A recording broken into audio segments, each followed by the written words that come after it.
ఈ రోజు 20 నెలలు పైగా తెలుగుదేశం ప్రభుత్వం ఏర్పడి 20 మాసాల పైన దాటింది. ఆ ప్రభుత్వం చేస్తున్నటువంటి వైఫల్యాల పైన అంతర్మతం అనేటువంటిది చేసుకోకుండా తప్పులు చేసుకుంటూనే పోతున్నారు. ఈ రోజు వైఎస్ఆర్ కాంగ్రెస్ ప్రభుత్వం ఎన్నో అప్పులు చేసిందని మాట్లాడినట్టు వీళ్ళు 20 నెలలు గడవక ముందే వైఎస్ఆర్ కాంగ్రెస్ పార్టీ 5 సంవత్సరాలలో 3,32,000 కోట్ల అప్పులు చేస్తే 20 మాసాలలోనే దాదాపుగా 3,20,000 కోట్ల పైగా అప్పులు చేసింది.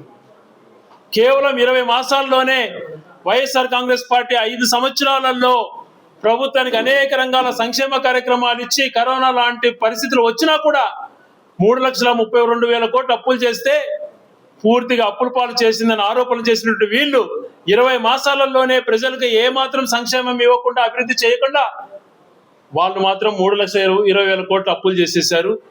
మరొక పక్కన చూస్తే పసిపాపల పైన అత్యాచారాలు